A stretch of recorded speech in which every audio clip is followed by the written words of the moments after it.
예수님을 올무에 빠뜨리기 위한 전략이 바로 납세에 관한 문제를 제시하는 거였는데요. 먼저 15절부터 17절 말씀까지 다 함께 다시 한번 읽겠습니다. 시작. 이에 바리새인들이 가서 어떻게 하면 예수를 말의 올무에 걸리게 할까 상의하고 자기 제자들을 헤롯 당원들과 함께 예수께 보내어 말하되 선생님이여 우리가 아노니 당신은 참되시고 진리로 하나님의 도를 가르치시며 아무도 꺼리는 일이 없으시니 이는 사람을 외모로 보지 아니하심이니이다. 그러면 당신의 생각에는 어떠한지 우리에게 이루소서. 가이사에게 세금을 바치는 것이 옳으니까 옳지 아니하나이까 하니. 네, 이제 그들이 예수님의 그 올무를 잡아서 이제 넘어뜨리려고 하죠. 그 올무는 짐승을 잡을 때 쓰는 그런 함정입니다. 그러니까 말 그대로 예수님을 함정에 빠뜨리기 위한 전략 회의를 했던 것입니다. 이 회의는 정치적인 문제를 일으켜서 예수님을 완전히 제거하기 위한 목적으로 이 함정을 판 것이죠. 그런데 참 재미있는 것은 바리새인들은 종교적 민족주의자들이었고 헤롯 당원은 어떠한 자들이었습니까? 로마 권력에 협조하는 정치 세력이었습니다. 다시 말해서 이 둘의 관계는 평소에 적대적 관계였습니다. 둘이 앙숙입니다. 앙숙인데 지금 오늘 본문에서 어떻게 하고 있습니까? 둘이 손을 잡았습니다. 하나가 되어서 목표는 단 하나. 우리의 적인 공동의 적인 예수를 대적하자. 함정에 빠뜨리자. 제거하자. 바리새인들은 율법과 민족주의적인 순결을 중시했습니다. 헤롯 당원들은 로마의 지배를 인정하였고 그 권력에 빌붙어서 이득을 취하는 자들이었습니다. 그러한 정치 집단인데 이러한 이질적인 두 집단이 합쳐졌다라는 것은 얼마나 예수님에게 대해서 적대감이 심했는지를 알 수가 있죠. 이 둘의 관계는 물과 기름입니다. 그러니까 도저히 합치할 수 없는, 연합할 수 없는 관계입니다. 물과 기름의 관계. 그럼에도 불구하고 예수님을 음해하는 데 있어서 공동정선에 나아가 예수님을 제거하기 위한 그 목적을 놓고 연합했다는 것은 참 부자연스러운 것, 부자연스러운 연합, 말도 안 되는 연합이죠. 이 일이 어떻게 가능한가? 왜냐하면 그들이 생각했을 때 예수님으로 인하여서 그들의 존립이 위태롭기 때문에 그렇습니다. 그래서 원수와 손을 잡고 공동의 적인 예수를 제거하기 위해서 자신들의 위상에도 불구하고 하나로 연합했다는 것을 보게 되면 인간이란 참으로 참 악하구나라는 것을 알 수가 있습니다. 참 악합니다. 한 사람을 제거하기 위해 평소에 적대관계였던 자들과 연합하여서 자신의 이익을 취하기 위하여 공동의 적을 만든다라는 것, 악하고 계산적이고 정치적인 이것은 그들만 그런 것이 아니라 오늘날 우리들도 그렇다라고 볼 수가 있습니다. 우리들도 세상이 예수님을 거절하기 위해서는 좌와 우가 따로 없다라는 것을 나타내기도 하죠. 그러니까 악은 이런 식으로 연합을 합니다. 교회를 무너뜨리기 위하여서 하나님의 나라를 무너뜨리기 위하여서 평소에는 좌와 우가 나눠져 있는데 공동의 목표를 놓고 좌우가 연합하여 하나님의 나라를 넘어뜨리려고 하는 악한 영의 세력이 오늘날에도 우리에게도 현재에도 존재하고 있다는 것입니다. 그 악한 세력이 나는 아니다라고 할 수 있지만 내가 그러한 역할을 대신하고 있지는 않은가? 우리를 사실 돌아봐야 할 필요성이 있습니다. 또는 우리 안에서도, 그러니까 내 안에서도 좌우가 서로 존립관계에 있다가 대립관계에 있다가 하나님의 나라를 위해서 헌신해야 될 그 시점에 성도로서의 그 역할을 감당해야 될 그 시점에 말도 안 되는 내 안에서의 좌우가 연합하여 사역에서나 신앙생활에서나 영적인 것에 우리는 어떠한 자세를 취하고 있습니까? 무엇을 위하여서 이상한 연합을 정당화시키고 있습니까? 예수님께서는 우리에게 뭐라고 말씀하시죠? 자기 부인이 필요하다. 자기 희생이 필요하다고 말씀하십니다. 그때 우리는 어떻게 우리를 정당하고 있습니까? 자기 보호를 위하여서, 오히려 또는 나의 편리함을 위하여서, 나의 성공을 위하여서, 나의 안전을 위하여서 예수님의 기준과 하나님의 기준에 부합하지 아니할 그러한 말도 안 되는 내 안에서의 좌우가 연합하여서 부인을 하게 되죠. 부정하게 됩니다. 그러나 우리는 예수의 그 지상대의 명령과 동일하게 우리가 주 앞에 나아갈 때에는 자기 부인을 하는 것입니다. 나를 위한 것이 아니라 나의 편리와 나의 안전함과 나의 보호와 나의 성공을 위한 것이 아니라 오직 자기 희생과 자기 부인을 통한 신앙의 성숙함을 이루어 나아가시는, 십자가를 향하여 나아가신 저 여러분이 되기 간절히 축원합니다. 이들이 예수님에게 접근할 때에 처음부터 아주 악하게 접근하지 않았습니다. 접근하는 방법이 굉장히 아주 지략적이었습니다. 그리고 이 말이 얼마나 부드럽게 접근을 하는지 매혹될 정도로 접근을 합니다. 어떻게 예수님에게 접근합니까? 예수님에게 이 사람아 이렇게 하지 않고 선생이요, 선생님이요, 이렇게 선생님이요. 우리가 다 알고 있습니다. 당신 선생인지를 다 알고 있습니다. 이러한 말에 쉽게 넘어가지 마십시오. 특히 귀가 얇으신 분들은 금방 넘어갑니다. 교회를 대적하고 하나님의 나라를 대적하고 복음과 성경의 진리에 대해서 부정적인 말에 너무나 쉽게 넘어갑니다. 그것도 선생님이요라는 식의 여러분들을 세워주는, 높이는 말을 할 때에, 그때는 여러분 조심하십시오. 이제 연륜도 있으시고 경험도 있으시기 때문에 그런 말들에 쉽게 넘어가서는 안 됩니다. 그거는 저도 알고 있습니다. 누군가가 저에게 아주 나이스하게 접근한다면 물론 진심으로도 받아들일 준비는, 마음의 준비는 되어 있지만 말을 끝까지 들어보기로 아주 마음을 굳게 다짐하고 있습니다.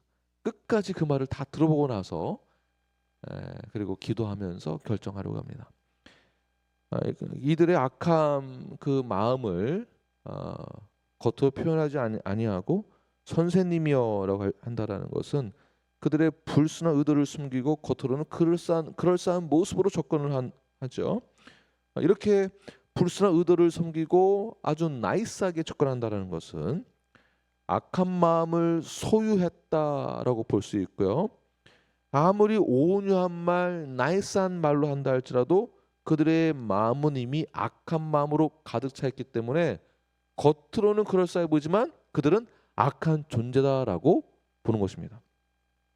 왜 그러는가? 잠언 26장 23절부터 26절까지 우리 한 절 한 절 우리 또박또박 읽으시면서 함께 말씀 읽겠습니다. 시작. 온유한 입술에 악한 마음은 낮은 은을 입힌 독이니라. 원수는 입술로는 꾸미고 속으로는 속임을 품나니 그 말이 좋을지라도 믿지 말 것은 그 마음에 7가지 가증한 것이 있음이니라.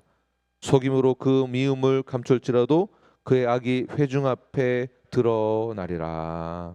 결국 악한 마음을 숨기고, 그러니까 의도를 숨기고 온유한 입술을 가지고 말을 한다 할지라도 결국에는 그 말을 다 듣다 보면 그 악한 의도가 결국 다 드러나게 되죠. 그들의 입술은 선생이라고 존경의 뜻으로 입을 열지만 속으로는 악한 동기를 시작으로 하여서 음흉한 질문을 합니다. 그 질문이 무엇입니까?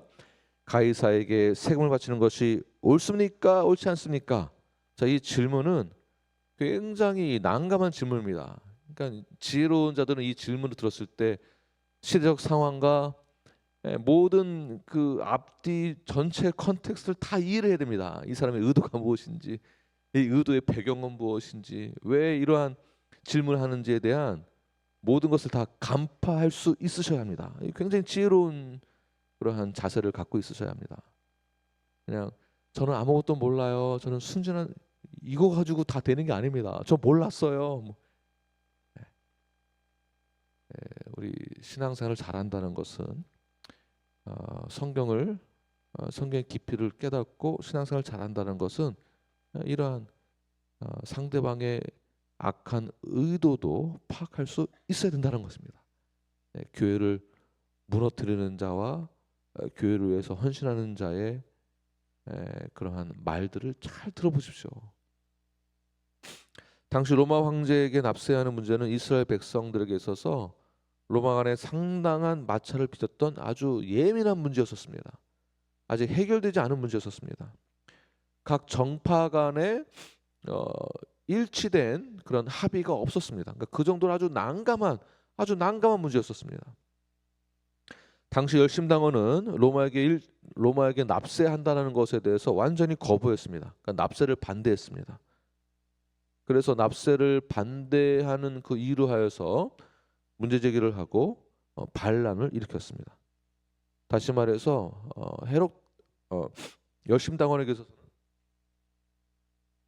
열심당원의 입장에 있어서는 가이사에게 세금을 납세한다는 것에 대해서 신성 모독으로 보았습니다. 그러니까 만약 예수님이 납세해야지라고 말을 하면 이들에게 신성 모독죄로 또 공격을 당하게 되는 것이죠. 그러니까 이렇게 말할 수 없는 것입니다. 두 번째는 헤롯 당원에게 있어서 헤롯 가문은 부흥이라는 이 가문의 부흥이라는 가치 아래 로마 정책에 적극적으로 찬성하고 협력했습니다. 그러니까 납세를 오히려 주장했습니다.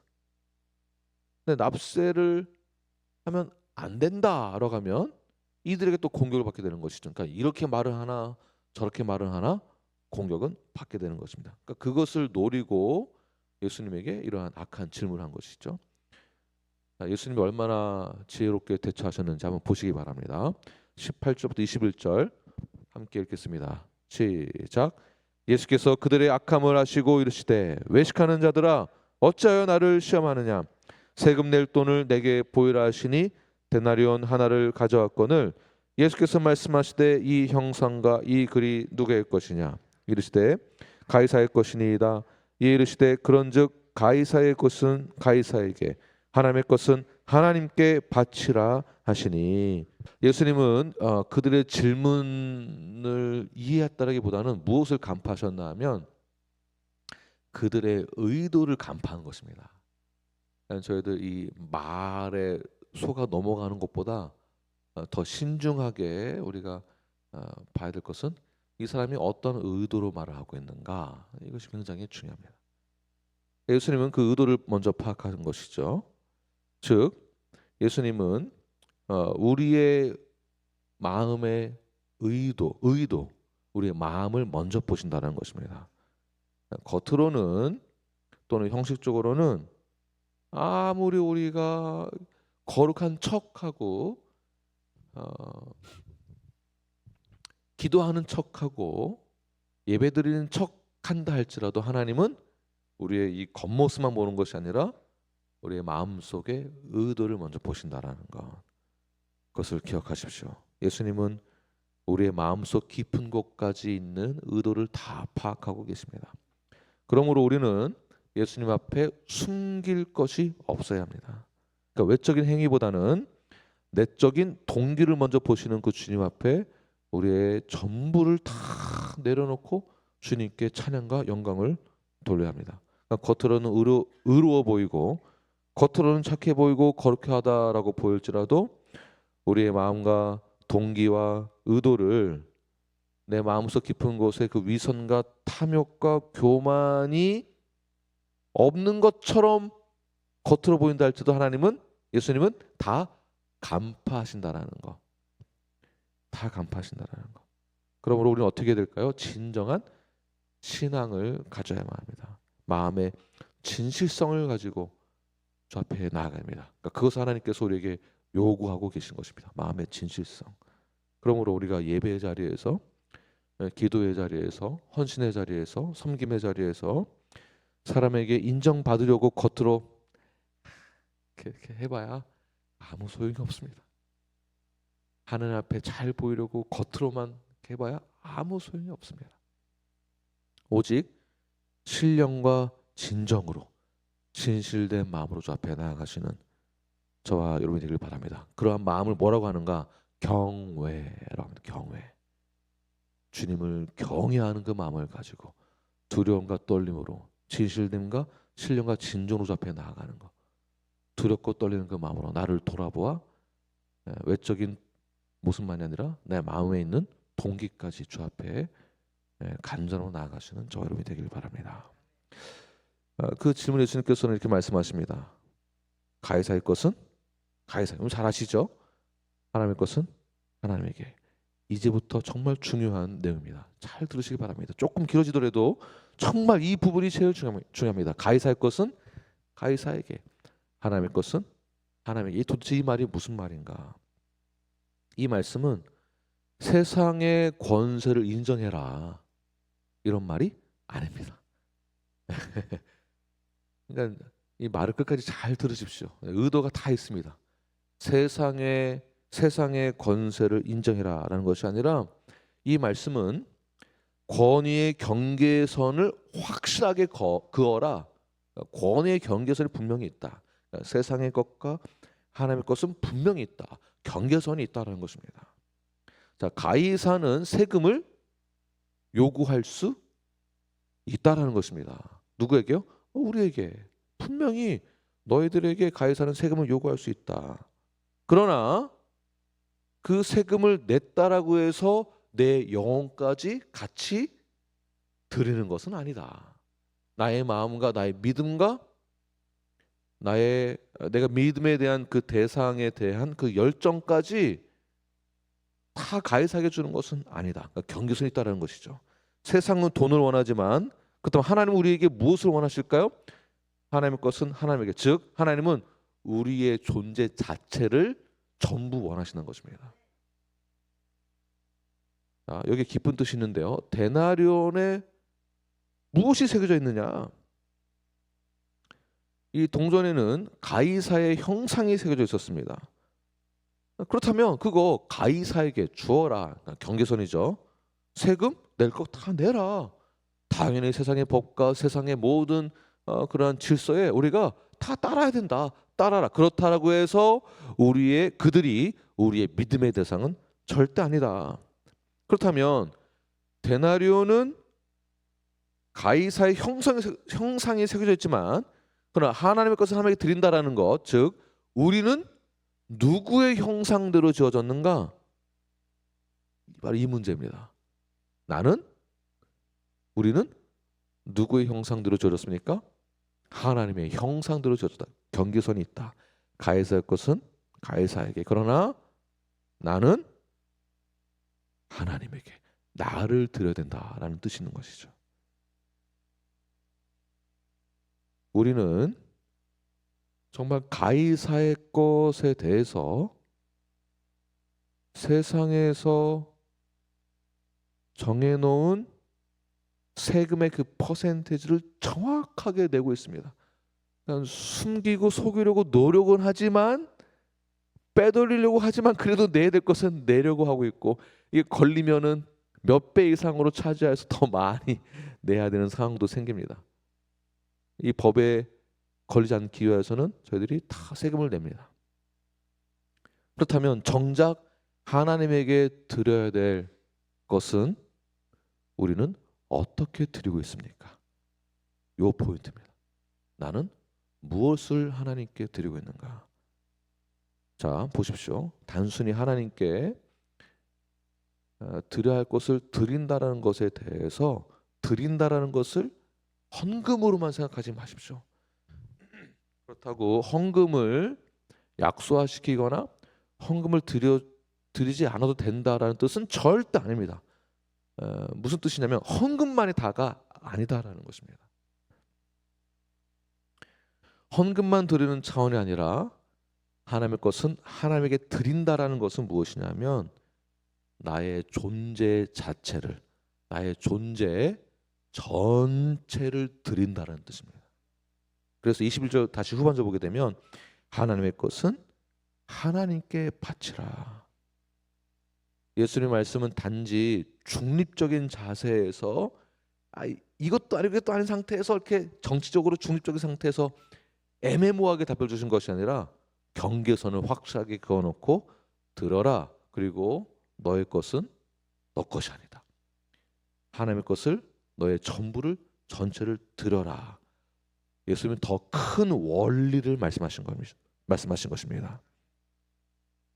다시 말해서 하나님의 것을 하나님께 드린다, 바친다라는 것은 우리의 인생 전체가 하나님의 주권 아래 있어야 된다라는 것을 말하고 있는 것이죠.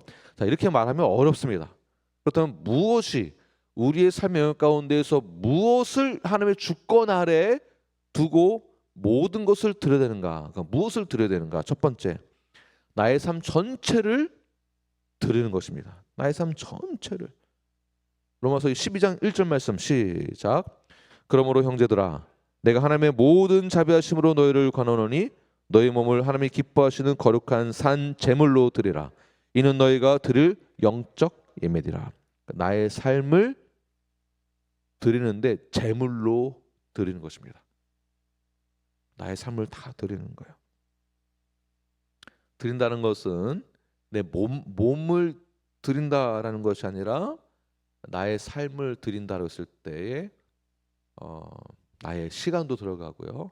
보시고 그 다음에 보시기 바랍니다. 나의 선택도 드리는 것입니다. 내가 어떠한 선택을 하는가.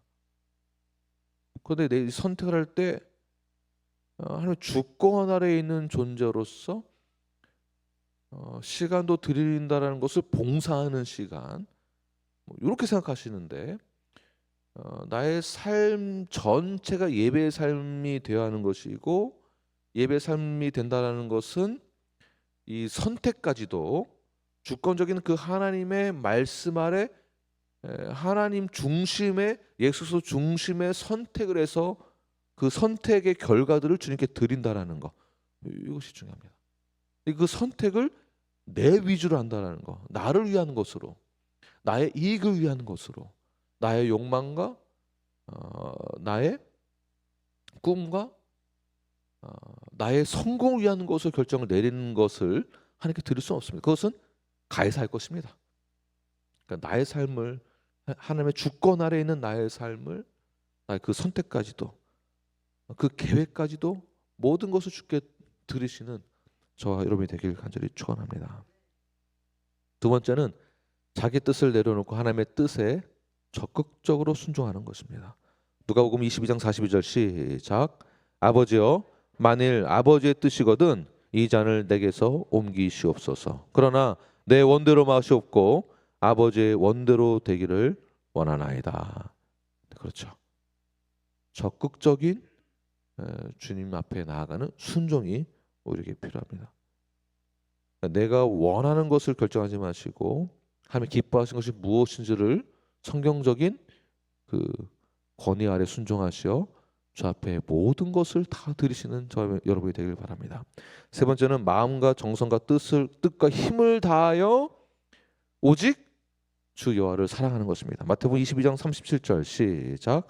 내 마음을 다하고 목숨을 다하고 뜻을 다하여 주 너의 하나님을 사랑하라. 나의 모든 것을 다 주님만을 사랑하겠습니다. 사랑이라는 것은 감정만이 아닙니다. 감정, 그러니까 느낌, 감정만이 사랑이 아니죠. 나의 온 존재와 가치를 기울여서 모든 그 전 방향이 하나님에게 향하는 것. 다시 말해서 나만 봐. 나만 봐. 아내가 남편에게 하는 말, 나만 봐. 나만 봐. 나의 모든 존재 자체를 기울여서 하나님만 바라보는 것이 사랑입니다. 그 사랑을 전적으로 주 앞에 향하여서 나아가시는 여러분들 되기 바랍니다. 네 번째는 세상을 본받지 말고 거룩함으로 나아가는 것입니다. 로마서 12장 2절 말씀 시작. 너희는 이 세대를 본받지 말고 오직 마음을 새롭게 함으로 변화를 받아 하나님의 뜻이 무엇인지 분별하도록 하라. 모든 것을 성경적인 가치관과 하나님의 가치관이 있는 그 거룩과 사랑과 진리를 가지고 항상 세상을 따르지 말고 거룩한 그 자리에 나아가시는 저와 여러분이 되길 바랍니다. 이 네 가지 더 많이 만들 수 있지만 중요한 이 네 가지를 말씀드렸습니다. 가해사 것은 가해사에게, 하나님의 것은 하나님에게, 나의 존재 자체를 들이대 하나님의 그 주권 아래에 있는 것입니다. 주권 아래 나의 모든 것을 주께 드린다고 했을 때 이 네 가지를 기억하시면서 주 앞에 나아가시는 저 여러분이 되길 간절히 축원합니다. 기도하겠습니다.